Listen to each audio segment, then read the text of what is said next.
mostly ask this question: why did your Prophet sallallahu alaihi wasallam marry Aisha when she was just a child?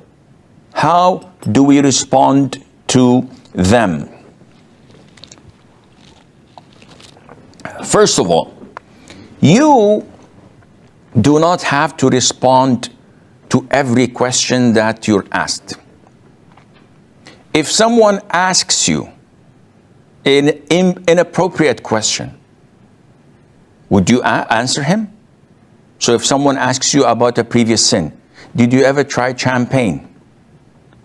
Have you ever gone out with a woman and fornicated? And you say, oh, astaghfirullah, I can't lie. Okay, yes, I did. Or no, I didn't. No, you don't answer such questions. Now, if the person asking this question is someone who's objective, who's fair, who's just, who's interested in learning about Islam, no problem in answering him.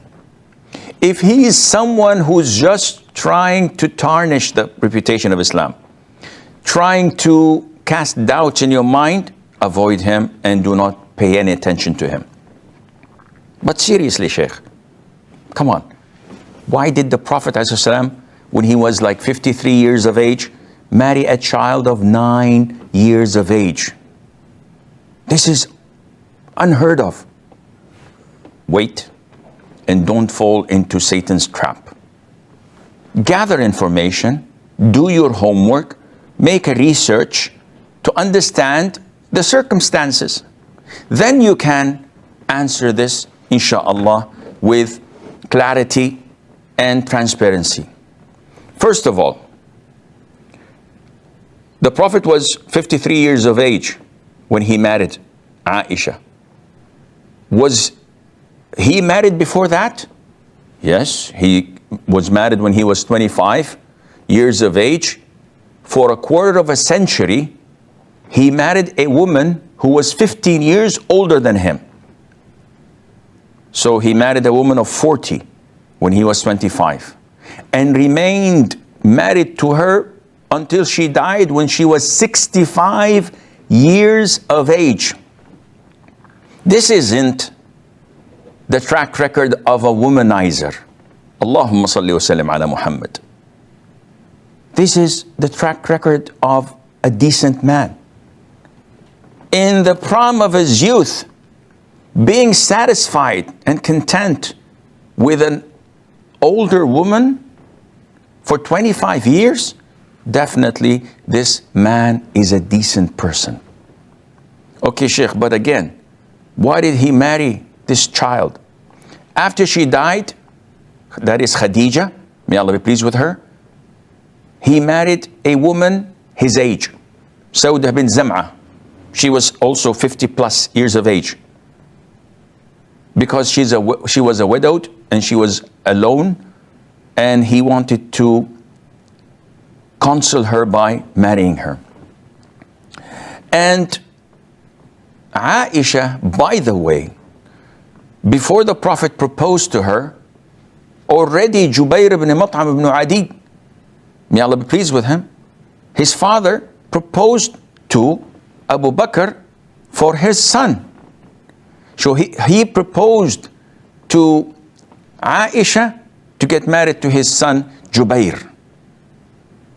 But when Abu Bakr declined, then the Prophet ﷺ proposed.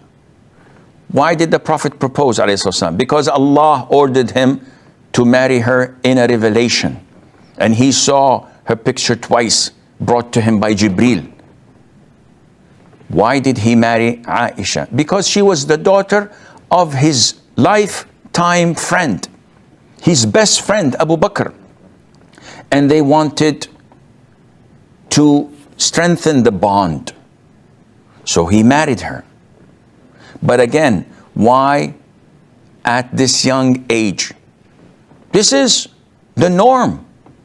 At the time of the Prophet ﷺ, this is the age that girls got married in.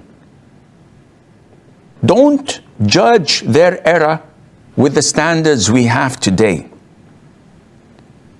In Kyrgyzstan today, the average age of marriage is from 10 to 13.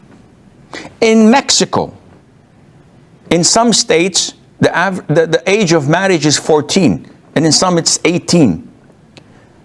Even the idol worshippers, the Jews, the Christians, for 13 centuries, no one had ever spoken about why is he or was he married to such a young girl, because this was normal.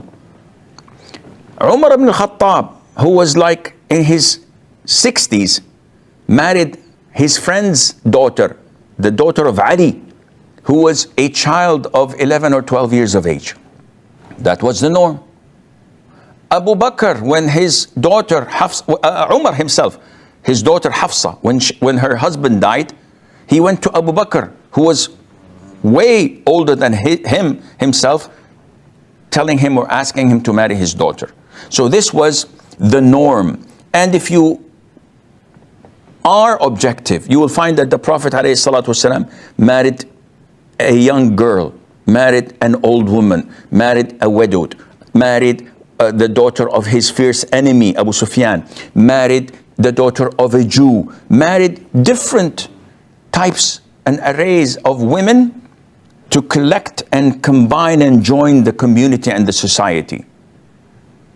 And he married her because of her wit and intelligence and intellect.